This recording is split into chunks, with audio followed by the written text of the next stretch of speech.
मिथुन राशि वालों, स्वागत करते हैं आप सभी का मिथुन राशि भिंड यूट्यूब चैनल में। सोने से पहले 3 बार बोल दो बस यह एक मंत्र। इसी के साथ साथ वह चीज जो आप अपने जीवन में चाहते हैं उसे याद करके सो जाओ। फिर देखो जो चमत्कार होगा, आपको अपनी आंखों पर ही यकीन नहीं होगा। अगले ही दिन से वह चीज आपकी ओर आकर्षित होने लगेगी और कुछ ही दिनों में वह आपके पास होगी। अब चाहे यह कोई चीज है या इंसान है या फिर कोई ऐसी परिस्थिति है जो आप अपने जीवन में चाहते हैं। दुनिया का सबसे ताकतवर आकर्षण मंत्र आज हम आपको इस वीडियो में देने जा रहे हैं। यह मंत्र अपने आप में स्वयं सिद्ध है और इसे आप सीधे ही बस कुछ साधारण से नियमों के साथ प्रयोग कर सकते हैं और इसके चमत्कार होते हुए अपनी आंखों से खुद देखेंगे आप। तो जयकारा बोलो माता रानी का, जगत माई महामाई माँ भद्रकाली की जय बोलो, माता रानी के सांचे दरबार की जय बोलो। दोस्तों, भगवान श्री कृष्ण गीता में कहते हैं, जो हुआ वह अच्छा हुआ, जो हो रहा है वह अच्छा हो रहा है और जो होगा वह भी अच्छा ही होगा। तुम भूत का पश्चाताप ना करो, भविष्य की चिंता ना करो, तुम बस वर्तमान में जियो, क्योंकि जीवन के आधे से ज्यादा दुख तो भूत के पश्चाताप और भविष्य की चिंताओं से उत्पन्न होते हैं। इसलिए प्रिय बंधुओं, हम सबको भगवान श्री कृष्ण के द्वारा दी गई इस सीख को अवश्य ही मानना चाहिए और भविष्य को और भूतकाल को एक तरफ रखकर वर्तमान काल में जीना चाहिए और वर्तमान में ही लगातार प्रयास करते रहना चाहिए, क्योंकि केवल एक यही समय तो है जिस पर हमारा पूरा नियंत्रण होता है। तो इसी प्रयास में आज के इस वीडियो में हम आपको जो एक विशेष सर्वशक्तिशाली आकर्षण मंत्र देने जा रहे हैं, तो इस मंत्र की मदद से आप अपनी हर मनोकामना को पूरी करवा सकते हैं और हर उस चीज को अपने जीवन में ला सकते हैं जिसके लिए आप अब तक तड़प रहे थे। अब चाहे वह किसी भी प्रकार की चीज हो, चाहे आप कर्जे से परेशान हैं तो आपको कर्जे से मुक्ति भी मिल जाएगी, चाहे आपको रुपए पैसे की तंगी है तो आपके जीवन में कहीं से भी आए, किसी भी प्रकार से आए, लाखों करोड़ों की दौलत भी आएगी। चाहे किसी का प्रेम पाना हो तो आपको सच्चा प्रेम भी मिलेगा और चाहे संतान सुख चाहिए हो तो वह भी आपको मिल जाएगा। कहने का मतलब यह है कि इस एक मंत्र में इतनी शक्ति है कि इसके प्रयोग से आप जो चाहे वह हासिल कर सकते हैं। तो अब आपके मन में यह प्रश्न तो अवश्य ही उठ रहा होगा कि आखिर ऐसा कौन सा यह मंत्र है और इस मंत्र में यदि इतनी शक्ति है तो हर इंसान इसका प्रयोग क्यों नहीं कर लेता है और सारे दुखों से मुक्ति प्राप्त कर लेता है, करोड़पति बन जाता है। तो प्रिय मित्रों, हम आपको बता दें कि यही तो माया का खेल है। श्रीमद् भागवत में भी लिखा है, बलवान इंद्रियः ग्रामो विद्वान समपकर्षति। इसका मतलब यह हुआ कि यह माया बड़े अजीब खेल खेलती है।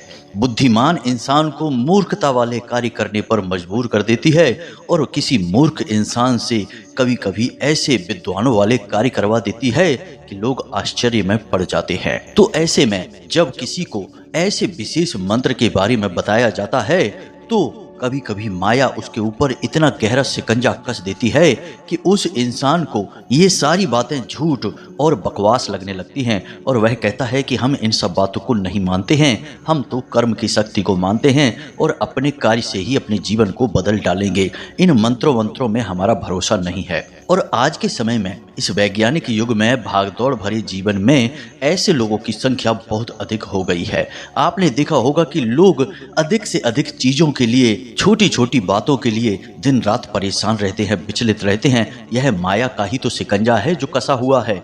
लेकिन इसी बीच में कुछ ऐसे बुद्धिमान लोग भी होते हैं जो इन सब बातों की गहराइयों को समझते हैं, धार्मिक होते हैं, भगवान को मानते हैं, वे मंत्रों की शक्ति को भी जानते हैं। तो वे इन बातों को मान लेते हैं और जब मान लेते हैं तो प्रयोग करते हैं और अपने जीवन को बदल डालते हैं और ऐसे लोगों के जीवन में ही बदलाव आते हैं, उन्हें दुखों से मुक्ति प्राप्त होती है।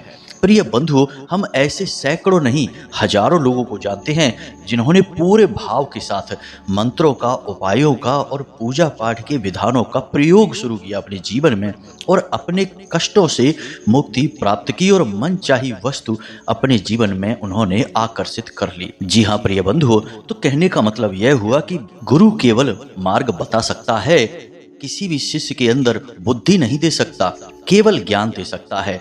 अब उस शिष्य के ऊपर निर्भर करता है कि उसके अंदर कितनी बुद्धि है, जो वह कितने ज्ञान को ले सकता है और कितना ज्ञान उसकी बुद्धि के ऊपर निकल जाएगा। इसीलिए एक ही गुरु के तमाम तरीके के शिष्य होते हैं। कुछ प्रकांड विद्वान बनते हैं और कुछ मूर्ख के मूर्ख ही बने रहते हैं। तो कहने का मतलब यह है मित्रों कि यह केवल और केवल आपके ऊपर है। यदि आप मानेंगे तो आप सचमुच में चीज़ों को जानेंगे, और जब आप चीज़ों को जानेंगे तो आप अपने जीवन को बदलने की शक्ति हासिल कर लेंगे।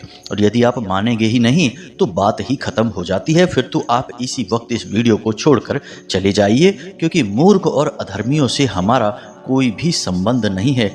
ऐसे लोगों के आगे हम ज्ञान देकर अपने ज्ञान का अपमान नहीं करना चाहते हैं। यह असल में माता रानी का भी अपमान हुआ, क्योंकि हम जो भी बातें आप लोगों को बताते हैं वे माता रानी की कृपा, आशीर्वाद और उन्हीं के आदेश पर बताते हैं। तो उम्मीद है दोस्तों कि आपको हमारी बातें समझ में आ रही होंगी कि हम क्यों आपसे ये सारी बातें कर रहे हैं। तो कहने का मतलब यह है कि इस तरह के वीडियो बनाने में बहुत मेहनत लगती है, बहुत खोजबीन रिसर्च करनी पड़ती है, ग्रह नक्षत्रों की चाल का अध्ययन करना पड़ता है, आपकी राशि में, आपकी कुंडली में किस प्रकार की ग्रह दशा बनी हुई है, जिसके अनुसार कौन सा ज्ञान आपके लिए सर्वोत्तम रहेगा, जिसे आप अभी प्रयोग करना शुरू करें तो आपको जल्द से जल्द इसके परिणाम प्राप्त होंगे। इन सब बातों का सही आकलन करना पड़ता है, तब जाकर आपको कोई एक ज्ञानवर्धक वीडियो बनाकर हम दे पाते हैं। अब ऐसे में आप यदि वीडियो को नहीं देखेंगे तो हमारी मेहनत तो बेकार जाएगी ही जाएगी, माता रानी की कृपा और आशीर्वाद भी आपको प्राप्त नहीं हो पाएगा। तो बस आपसे हमारा एक ही निवेदन है कि यदि आपके मन में माता रानी के लिए जरा भी सच्चा भाव है तो आप इस वीडियो को पूरा देखना। इसके बाद आपका जीवन बदलेगा, हम इस बात की पूरी गारंटी देते हैं। बस जो बातें हम आपको बताने जा रहे हैं उन बातों को आपको सच्चे हृदय के साथ मान लेना है। तो चलिए मित्रों, इस ज्ञानवर्धक वीडियो को शुरू करते हैं। लेकिन इससे पहले आपसे एक निवेदन है कि आप कमेंट बॉक्स में माता रानी को आभार व्यक्त करते हुए बिल्कुल सच्चे भाव, सच्ची भक्ति, सच्ची लगन के साथ जय माँ भद्रकाली कृपा करो अवश्य लिख देना। एक बार नहीं 3 बार लिखना। माता रानी की आपके ऊपर पूरी कृपा और आशीर्वाद होगी। एक बात याद रखना मित्रों कि यह कार्य केवल वही इंसान कर सकता है जिसके अंदर माता रानी की भक्ति है, जिसके अंदर भगवान बसते हैं, उनका भाव बसता है। मूर्ख और अधर्मी तो यह कार्य भी नहीं कर पाएंगे, क्योंकि माया का शिकंजा बहुत जोर से उनके ऊपर कसा हुआ है। इसी के साथ साथ प्रिय बंधुओं, यदि आप इस चैनल पर पहली बार आए हैं तो आप इस चैनल को सब्सक्राइब करके बगल में जो घंटी का निशान है उसे भी अवश्य दबा ही दें। ऐसा करके आप हमारे और माता रानी के दिव्य परिवार के सदस्य बन जाएंगे। फिर हम जो भी पूजा पाठ अनुष्ठान करेंगे उस सब का कुछ न कुछ फल आपको भी प्राप्त होगा, और माता रानी की दिव्य कृपा, आशीर्वाद और छाया तो आपको प्राप्त हो ही जाएगी, क्योंकि आप परिवार के सदस्य बन चुके हैं। तो चलिए जल्दी से चैनल को सब्सक्राइब करिए, फिर आगे बढ़ते हैं। दोस्तों याद रखना, यदि छल करोगे तो छल मिलेगा, कर्म करोगे तो फल मिलेगा, और पसीना बहाओगे तो बल मिलेगा, और आज मेहनत करोगे तो एक बेहतर कल मिलेगा। तो प्रिय बंधुओं, इस समय आपकी कुंडली में, आपकी राशि में जो ग्रह दशा बन रही है वह आपसे कुछ इसी प्रकार की बातों की उम्मीद करती है। कहने का मतलब यह है कि इस समय आपको जितना हो सके उतना मेहनत करनी है। चाहे आपके शरीर में कितनी ही थकान हो, चाहे आपके मन में कितनी ही निराशा हो, चाहे आपके आसपास रहने वाले लोग आपका मनोबल कितना ही तोड़ें, लेकिन आपको एक मंत्र याद रखना है कि आपको बस मेहनत करनी है और अपने कार्य को सर्वोत्तम तरीके से करना है।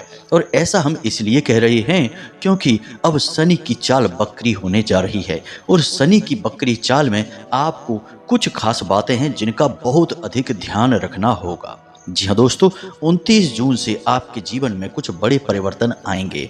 कुछ ऐसे होंगे जो आपको लाभ पहुंचाएंगे, लेकिन कुछ ऐसे होंगे जो आपको हानि भी अवश्य पहुंचाएंगे ही। अब शनिदेव की बकरी चाल है तो इसका मतलब यह है कि अब शनिदेव और अधिक शक्ति के साथ और गहराई के साथ आपका निरीक्षण करेंगे, आपके कर्मों का ध्यान रखेंगे। अब ऐसे में आपको यह याद रखना है कि शनिदेव के कुछ विशेष गुण हैं, जैसे कि धीमे चलना, आलस दिखाना, सुस्त रहना, और शरीर के अलग अलग भागों में तरह तरह के कष्ट और पीड़ाएं देना, साथ ही साथ मन का भटकना भी। जब बकरी चाल होगी शनि देव की तो ये सारे गुण आपके अंदर उत्पन्न हो जाएंगे। आपका मन अपने काम में नहीं लगेगा, तरह तरह की बातों में, तरह तरह की गतिविधियों में आपका मन विचलित रहेगा, अपने काम से ध्यान हट जाएगा। शरीर में कहीं ना कहीं लगातार दर्द और तकलीफ बनी ही रहेगी। अक्सर आपको ऐसा लगेगा जैसे आपकी तबीयत खराब है, आपका शरीर सुस्त है, मनोबल भी आपका कमजोर रहेगा। लेकिन इन सब के बावजूद यदि आप सच्चे मन से अपना कार्य करते हैं, बिना परिस्थिति के, बिना अपनी शरीर की स्थिति के ध्यान दिए हुए, बस केवल और केवल सच्ची मेहनत और लगन के साथ अपने कार्य को करते हैं, तो फिर आपको जो सफलताएं मिलेंगी, जो कामयाबियां मिलेंगी, वे इतनी बड़ी होंगी कि लोग उनके बारे में सोच भी नहीं सकते हैं। असल में शनिदेव ये सब परिस्थितियां आपके जीवन में उत्पन्न करने के बाद चाहते यही हैं कि आप दिन रात मेहनत करें, इन सब परिस्थितियों से लड़ें और इनसे लड़ने के बाद और मजबूत हो जाएं, क्योंकि बड़ी सफलताएं उन्हीं को मिलती हैं जिनका मन बहुत मजबूत होता है, जो तन से बहुत अधिक मजबूत होते हैं। तो शास्त्रों में जो वर्णन मिलते हैं उनके अनुसार देखा जाए तो शनिदेव जो आपको ऐसे कष्ट दे रहे हैं, असल में वे आपको और मजबूत बना रहे हैं, क्योंकि आप यदि इन कष्टों से लड़कर बाहर निकलेंगे तो आपको स्वयं शनिदेव बहुत बड़ी बड़ी सफलताएं भी देंगे। जी हाँ मित्रों, अब एक बात और हम आपको बता दें कि आने वाले समय में मंगल भी आपके ऊपर भारी है, तो आपकी वाणी कटु हो जाएगी, आपके संबंध दूसरों के साथ थोड़े से खराब से होने लगेंगे। आप किसी से कुछ कहेंगे और लोग उसका कुछ और मतलब निकालेंगे। आप किसी से अच्छी भली बात बोलेंगे लेकिन लोग उस बात को किसी और ही मतलब से समझ लेंगे और कुछ का कुछ बात बनाकर आपसे झगड़ा करने लगेंगे। खास तौर से आपका दाम्पत्य जीवन, उसमें थोड़ी उथल पुथल हो सकती है। तो अब ऐसे में आपको जितना हो सके उतना अपनी वाणी पर संयम रखना है। आपके मन में चाहे कितना ही क्रोध, कितनी ही चिड़चिड़ाहट क्यों न हो, लेकिन आप अपनी बातों को जितना हो सके उतना विनम्र बनाकर रखें। अपनी भावनाएं अपनी बातों के माध्यम से जाहिर ना होने दें। और दूसरा सबसे महत्वपूर्ण कि जब तक कोई मांगे ना तब तक उसे सलाह ना दें। बिना मतलब में किसी को सलाह देने की जरूरत नहीं है और दो लोगों की चल रही चर्चाओं में आपको बीच में आने की कोई आवश्यकता नहीं है। आप बस उन चर्चाओं को सुने और वहां से चले जाएं। यदि आप बीच में पड़ेंगे तो आप बिना मतलब में विवादों को आकर्षित करेंगे और नकारात्मक परिस्थितियों में घिर जाएंगे। इसी के साथ साथ मित्रों, आने वाले 7 से 8 दिनों तक आपको किसी से ना तो कर्जा लेना है और ना ही किसी को कर्जा देना है। उधार वगैरह में सामान ना दें, पैसे ना दें और यूं ही किसी को प्रयोग करने के लिए अपनी कोई भी चीज ना दें। और सबसे बड़ी बात कि यदि आप किसी व्यापार को करने के बारे में सोच रहे थे या अपने चल रहे व्यापार में किसी बदलाव के बारे में सोच रहे थे, तो अभी सही समय नहीं है। अभी आपको कम से कम 7 से 10 दिनों तक किसी भी प्रकार के बदलाव अपने व्यापार में नहीं करने हैं, ना ही कहीं पर निवेश करना है। पैसा तो भूल कर भी कहीं पर भी मत लगाना, क्योंकि आपका पैसा फंस जाएगा। अब प्रिय बंधुओं, कुछ लोग ऐसे होते हैं जिनकी बातें हमें अच्छी नहीं लगती हैं, जो हमेशा हमारे अंदर बुराइयां निकालते रहते हैं, हमें कुछ न कुछ बताते रहते हैं, खोट निकालते रहते हैं। ऐसे लोगों से हमें चिढ़ होने लगती है। यह आपका स्वभाव है, आपको अपने स्वभाव में परिवर्तन लाना होगा, क्योंकि ये वही लोग हैं जो आपको अच्छी जगह पर देखना चाहते हैं, आपके जीवन में तरक्की देखना चाहते हैं। इसीलिए वे आपकी बुराई को सह लेते हैं, लेकिन आपके अंदर की बुराई को नहीं सह पाते तो उसे बार बार निकालने की कोशिश करते हैं, तो आपको बार बार टोकते हैं, बार बार आपके कार्यों में कमी निकालने की कोशिश करते हैं, क्योंकि वे चाहते हैं कि आपके कार्यों से कमी पूरी तरह से समाप्त हो जाए। वे आपके शुभ चिंतक हैं। तो ऐसे में आपको इन लोगों से चिढ़ना नहीं है, इनके द्वारा कही गई बातों को गंभीरता से लेना है और सही और गलत का सही आकलन करना है। आप यहीं पर बहुत बड़ी चोट खा जाते हैं। आप दिमाग के बजाय दिल से सोचने लगते हैं और गलत लोगों पर भरोसा कर बैठते हैं। जब जब आप दिल के हाथों मजबूर होकर फैसले लेंगे, आप हमेशा चोट खाएंगे, क्योंकि इस दुनिया में जैसा आप समझते हैं वैसे लोग नहीं रहते हैं। यहाँ आप जैसे भोले भाले और सीधे सच्चे लोगों की लोग कमजोरी अच्छी तरह से जानते हैं। कौन सा बटन कब दबाना है वे अच्छी तरह से जानते हैं और आपसे कैसे काम निकलवाना है यह भी जानते हैं। तो ऐसे में लोग आपकी भावनाओं से बड़ी चतुराई के साथ खेलते हैं और आपका उपयोग करके आपसे पीछा छुड़ा लेते हैं। कई बार आपके साथ ऐसा हुआ है, आगे भी ऐसा ही होता रहेगा जब तक कि आप अपनी आंखें नहीं खोलेंगे। तो ऐसे में जो आपके सचमुच में शुभ चिंतक हैं उनके बारे में आपको परवाह करनी है, और जो नकली वाले शुभ चिंतक हैं उनसे आपको दूरी बनानी है। अब सबसे महत्वपूर्ण बात कि आपको अपनी सेहत का विशेष ख्याल रखना है, खान पान पर विशेष नजर रखनी है, स्वाद के पीछे ना भागें, सेहतमंद चीजों का ही सेवन करें, अपने जीवन में थोड़ी सी कसरत, योग, प्राणायाम को भी शामिल करें। और एक और सबसे महत्वपूर्ण बात, इसे आप ध्यान से समझिए, आपको रोज नहीं तो कम से कम हफ्ते में 2 से 3 बार मंदिर अवश्य जाना है, धर्म से अवश्य जुड़ना है। भगवान के आप जितने नजदीक रहेंगे उतनी ही आपको जल्दी समस्याओं से मुक्ति प्राप्त होगी और सफलता प्राप्त होगी। अब ध्यान से सुनो, अब हम आपको बताने जा रहे हैं उस विशेष मंत्र के बारे में जो हमने वीडियो के प्रारंभ में बताया था। यह तो आपका राशिफल था, इस राशिफल के अनुसार ही अपने फैसले लें। लेकिन अब हम अपने मुख्य विषय पर आ जाते हैं। तो अब हम आपको जो सबसे शक्तिशाली मंत्र बताने जा रहे हैं, इस मंत्र का आपको कैसे प्रयोग करना है, क्या इसके नियम है, विधि विधान है, सारी बातें आपको हम विस्तार से बता रहे हैं। तो जरा ध्यान से सुने, सारे कार्यों को बंद करके बस वीडियो में बताई जा रही बातों पर ही अपना पूरा ध्यान रखें। तो अब यह विशेष मंत्र है त्रीम। जी हाँ मित्रों, ध्यान से सुने, त्रीम यह एकाक्षरी मंत्र है, बीज मंत्र है, और इस मंत्र के अंदर तीनों दिव्य शक्तियां समाहित है, यानी भगवान श्री हरि विष्णु, ब्रह्मा जी और शंकर भगवान, तीनों की दिव्य शक्तियां समाहित हैं। प्रकृति के तीनों गुण समाहित हैं, जैसे कि तमोगुण, रजोगुण और सतोगुण। इसी के साथ साथ तीनों काल, जैसे वर्तमान, भूत और भविष्य, तीनों कालों की भी ऊर्जा इस मंत्र में समाहित है। इसीलिए इसे दुनिया का सबसे बड़ा आकर्षण मंत्र कहा जाता है। लेकिन इस मंत्र को सुन लेने मात्र से या यूं ही बोल देने मात्र से काम नहीं बन जाते हैं। इसके प्रयोग के कुछ विशेष नियम और कुछ विशेष अवस्थाएं होती हैं। जी हाँ मित्रों, यूं ही आप इस मंत्र को बोलते रहेंगे या माला लेकर इस मंत्र को फेरेंगे तो यह कार्य नहीं करेगा। जब तक कि सही समय पर सही विधान के साथ आप इसका प्रयोग नहीं करेंगे तब तक इसका लाभ लेना मुश्किल है। तो अब ध्यान से सुनिए कि क्या है नियम और क्या है विधान। जी हाँ मित्रों, तो आपको क्या करना है कि रात्रि में जब आप सोने जाते हैं उस समय के नियम को समझिए। सबसे पहला विधान यही है। तो इसके लिए तैयारी आपको दिन के समय ही करनी होगी। आपको क्या करना है कि पहले विचार करना है कि आप किस चीज़ को अपने जीवन में आकर्षित करना चाहते हैं। नौकरी चाहते हैं, काम धंधे में बरकत चाहते हैं, करोड़ों की धन दौलत चाहते हैं, किसी का सच्चा प्रेम चाहते हैं, संतान सुख चाहते हैं, जो भी आपकी मनोकामना है, कर्जे से मुक्ति चाहते हैं, जो भी आप चाहते हैं, बस एक मनोकामना, एक चीज़, एक इच्छा के बारे में सोचेंगे। बस 10 चीज़ों के बारे में नहीं सोचेंगे। अब आपने जब एक चीज़ के बारे में सोच लिया तो अब आपको क्या करना है कि 1 रुपए का एक सिक्का लेना है और उस 1 रुपए के सिक्के को माता तुलसी के पास लेकर जाना है और उन्हें समर्पित करना है।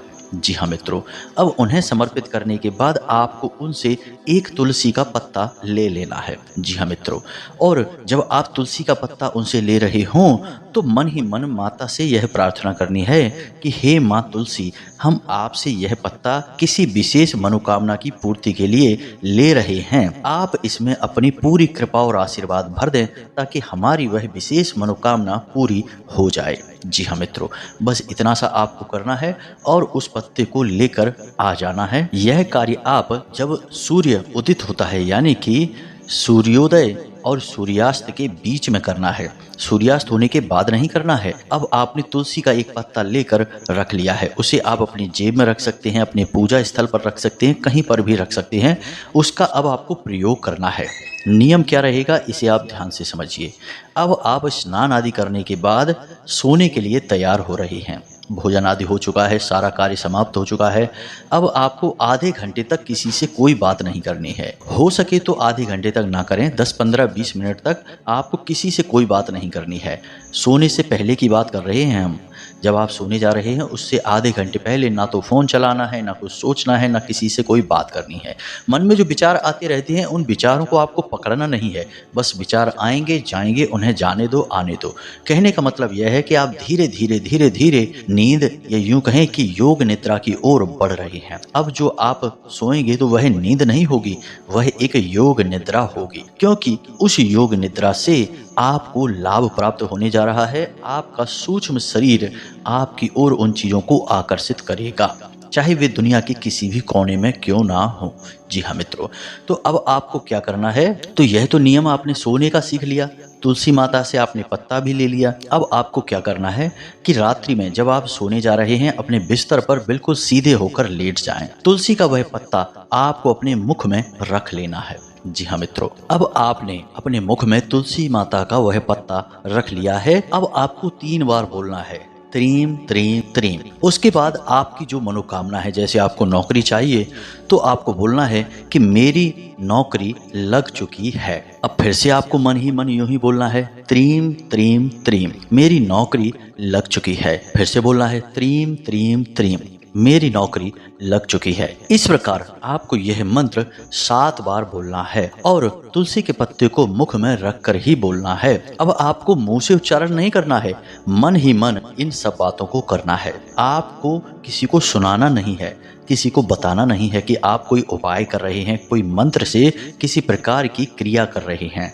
बस आपको मन ही मन ये कार्य करना है। 7 बार आप इस क्रिया को करेंगे और उसके बाद चुपचाप सो जाएंगे। जी हाँ मित्रों, अब हो सकता है कि पहले दिन आप इस क्रिया को करें तो कुछ भी ना हो, दूसरे दिन कुछ भी ना हो, लेकिन तीसरे दिन निश्चित तौर पर सपने में आपको संकेत मिलेंगे। आपके आराध्य, आपकी कुल देवी या देवता या जो भी दिव्य शक्ति आपके नज़दीक होगी, वह आपको सपने के माध्यम से किसी न किसी प्रकार का संकेत देगी। जैसे आप हनुमान जी की पूजा अधिक करते हैं तो हनुमान जी के कुछ संकेत आपको मिलेंगे। हनुमान जी का मंदिर दिख सकता है, गदा दिख सकती है, हनुमान जी स्वयं भी आपको दिख सकते हैं, मूर्ति दिख सकती है, स्थान आदि दिख सकते हैं। तो ये जो संकेत आपको दिखेंगे, ये संकेत इस बात के प्रमाण होंगे कि आपकी मनोकामना सुन ली गई है, अब वह निश्चित तौर पर पूरी होने वाली है।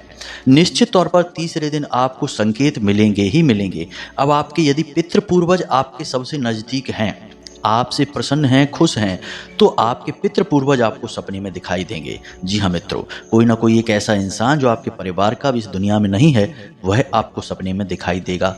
या फिर आपकी कुल देवी या देवता जिनकी आप नियम से पूजा पाठ करते हैं, उनके धाम पर जाते हैं, तो उनके भी आपको दर्शन होंगे। कहने का मतलब यह है कि कुछ विशेष प्रकार के स्वप्न आपको दिखाई देने शुरू हो जाएंगे। अब जब आपको ये संकेत दिखाई देने शुरू हो जाए तो आप प्रसन्न हो जाइए और आप इस क्रिया को लगातार दोहराते रहिए।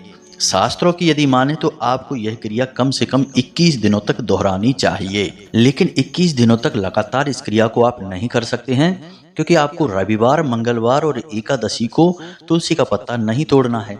और यदि आपके घर में या आपके परिवार में किसी प्रकार की अशुद्धता हो जाती है, तब भी आप इस क्रिया को नहीं कर सकते हैं। सूतक पातक हो जाता है या महिलाएं रजस्वला हो जाती हैं, तो ऐसे में इस क्रिया को आपको रोकना होगा। तो आप जब इस क्रिया को शुरू करेंगे तो कोशिश करें कि इन सारी परिस्थितियों से आप थोड़ा सा दूर रहें, यानी विचार करके करें। कोई ऐसा समय जो आपके लिए बाधक बन सकता है वह आसपास ना हो, तब इस क्रिया को शुरू करें। और लगातार कम से कम 7 दिनों तक तो इस क्रिया को आप कर ही लें, तभी आपके जीवन में वह चीज़ आकर्षित होनी शुरू हो जाएगी। जी हाँ मित्रों, यह बहुत ही शक्तिशाली मंत्र है। इसके जीते जागते प्रमाण हमने स्वयं अपने जीवन में देखे हैं और बहुत सारे लोगों के जीवन में भी इसका लाभ उन्हें दिया है। बस आपको इस चीज़ का बहुत ही भाव के साथ प्रयोग करना है। अब आपके मन में यह प्रश्न उठ रहा होगा कि वह 1 रुपए का जो सिक्का है उसका क्या करना है। तो आप वो 1 रुपए के सिक्के अगले दिन जो माता तुलसी के आपने पास रखा था, उस सिक्के को अगले दिन आप उठा लें और अपने पूजा घर में रख दें। ऐसे करके जब वह एक सही अनुपात में रकम बन जाए, जैसे 11 रुपए हो जाते हैं, 21 रुपए हो जाते हैं, तो आप उसे मंदिर में जाकर दान कर सकते हैं या उसका प्रसाद किसी भी देवी देवता को चढ़ा सकते हैं। इसी के साथ साथ वह तुलसी का पत्ता जो आपने मुख में रखा था, उसे आप बाद में चबा कर खा सकते हैं। जी हाँ मित्रों, लेकिन उसे आपको लंबे समय तक मुख में रखना होगा। मुख में तुलसी का पत्ता रखना मतलब कि शुद्ध सकारात्मक ऊर्जा आपके मस्तिष्क में, आपके मन में प्रवाहित होनी शुरू होगी, तभी यह क्रिया काम करेगी, अन्यथा यह क्रिया कार्य नहीं कर सकती है। बिना तुलसी के पत्ते के इस कार्य को मत करना, अन्यथा इसके दुष्परिणाम भी आपको भुगतने पड़ सकते हैं, क्योंकि यह आकर्षण मंत्र है तो यह गलत चीज़ों को भी आकर्षित कर सकता है। आपके आसपास नकारात्मक शक्तियाँ, भूत प्रेत आदि की शक्तियाँ होंगी, वे भी आपकी ओर आकर्षित हो सकती हैं। तो आपको तुलसी का पत्ता बहुत ज़रूरी है अपने मुख में रखना, तभी यह क्रिया सही तरह से होगी और सिद्ध होगी। तो उम्मीद है कि जो बातें हमने आपको बताई हैं वे आपको अच्छी तरह से समझ में आ गई होंगी। फिर भी यदि कोई प्रश्न आपके मन में उठता है तो आप कमेंट करके पूछें या फिर डिस्क्रिप्शन में दिए गए व्हाट्सएप नंबर पर पूछें और सीधे धाम से जुड़ जाएं और माता रानी की कृपा और आशीर्वाद प्राप्त करें। हम जब अपनी साधनाओं से, माता रानी की सेवा से मुक्त होंगे तो आपके प्रश्न देखेंगे और आपको जवाब अवश्य देंगे। तो इसी के साथ साथ वीडियो को विराम देते हैं। हमेशा हंसते रहें, मुस्कुराते रहें, सकारात्मक रहें। याद रखें कि माता रानी की पूर्ण कृपा और आशीर्वाद आपके ऊपर आ चुके हैं, तभी आपने इस वीडियो को यहाँ तक देख पाया है। तो सच्चे प्रेम और भाव से बोलो जय माई की, जय माँ भद्रकाली। माता रानी आपका कल्याण करेंगी। धन्यवाद।